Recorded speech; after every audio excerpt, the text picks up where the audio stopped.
Hi friends, আমি Soma's cooking চ্যানেলে আপনাদের সবাইকে স্বাগত। আজ আমি আপনাদের ডিম দিয়ে তৈরি স্পঞ্জি কেকের রেসিপি শেয়ার করব। আর এই কেকটি আপনারা ওভেন ছাড়াই গ্যাসের মধ্যে কড়াইতেই খুব সহজে বানিয়ে নিতে পারবেন। আর দেখুন কেকটা কতটা স্পঞ্জি তৈরি হয়েছে। এইভাবে আপনারা যতবারই কেক বানাবেন কেকটা যেমন ফুলবে তেমনই হবে নরম তুলতুলে। চলুন তাহলে এখন এই সহজ কেকের রেসিপিটি দেখে নিন। ভিডিও ভালো লাগলে লাইক ও শেয়ার করার অনুরোধ রইল।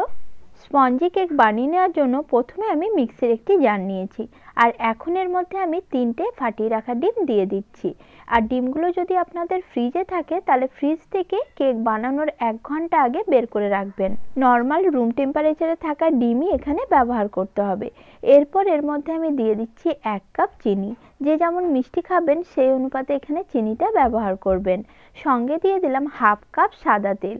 সাদা তেলের কোনো রকম স্বাদ অথবা গন্ধ হয় না, তাই সাদা তেলের পরিবর্তে আপনারা এখানে ঘি অথবা বাটারও ব্যবহার করতে পারেন।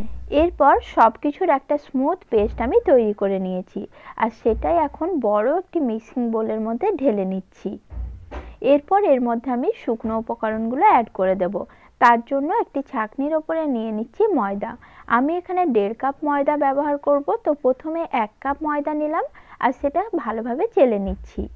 তারপর আমি এখানে আরো 1/2 কাপ ময়দা অ্যাড করে দিচ্ছি। চালার সুবিধার জন্য আমি এখানে অল্প অল্প করে ময়দাটা নিয়েছি আর এই ময়দাটাও এখন ভালোভাবে চেলে নিচ্ছি। চালা হয়ে গেলে কেকের স্বাদ আরো অনেক গুণ বাড়িয়ে তোলার জন্য আমি এখানে দিয়ে দিলাম 1/2 কাপ গুঁড়ো দুধ। আগে যদি কখনো গুঁড়ো দুধ দিয়ে কেক না তৈরি করে থাকেন, একবার হলো গুঁড়ো দুধ দিয়ে কেকটা তৈরি করে দেখবেন, খেতে দারুণ টেস্টি হয়। দিয়ে দিলাম 1 চামচ বেকিং পাউডার আর 1/2 চামচ দিলাম বেকিং সোডা। এখন সবকিছু আবারও ভালোভাবে চেলে নিচ্ছি। সবকিছু ভালোভাবে চালা হয়ে গেলে একটা হ্যান্ড উইক্সের সাহায্যে সমস্ত উপকরণ একসঙ্গে মিশিয়ে নেব। আর এই কাজটি খুব তাড়াহুড়ো করে করা যাবে না, একটু আস্তে আস্তে সবকিছু ভালো করে মিশিয়ে নিতে হবে।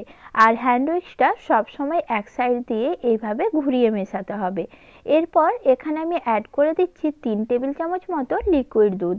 দুধটা আগের থেকে ফুটিয়ে আমি ভালোভাবে ঠান্ডা করে নিয়েছিলাম। এখন এই দুধটা দিয়েও মিশ্রণটা একসঙ্গে ভালোভাবে মিক্স করে নিতে হবে।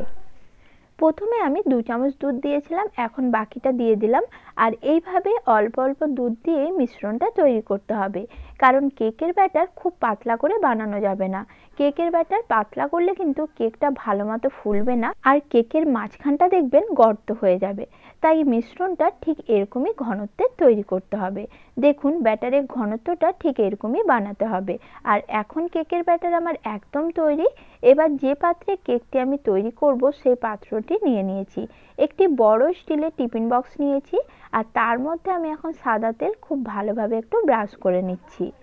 আপনারা স্টিলের বা টিনের যে কোনো পাত্রে কেকটা তৈরি করতে পারেন।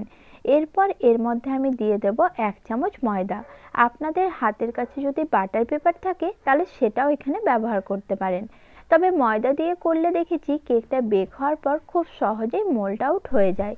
আবার বাটার পেপার সবার বাড়িতে সবসময় থাকে না, তাই আমি তেল ও ময়দা দিয়ে বাটিটা রেডি করে নিয়েছি। এখন কেকের ব্যাটারটা ওপর থেকে এইভাবে বাটিতে ঢেলে নিচ্ছি।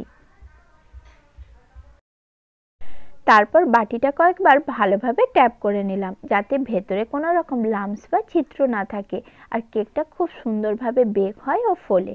এবার ওপর থেকে আমি কয়েকটা চেরি ফল দিয়ে দিচ্ছি। আমার হাতের কাছে এই মুহূর্তে টুটি ফুটি ছিল না, তাই আমি চেরি ফল দিয়ে কেকটা সাজিয়ে নিলাম।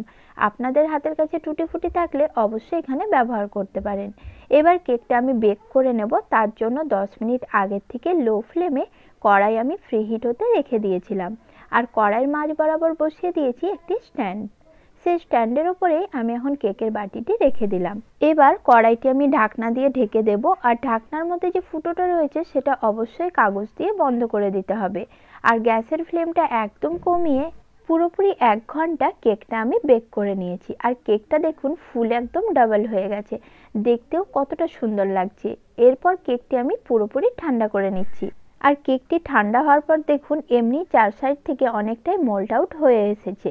এখন হাতে অল্প একটু প্রেস করলে কেকটা খুব সহজে বাটি থেকে বার হয়ে আসবে। দেখুন কেকটা কি সুন্দর তৈরি হয়েছে। কেকটি খেতেও হবে দারুণ টেস্টি। এইভাবে কেক বানালে কখনোই কেক বানানোটা বেকার হবে না।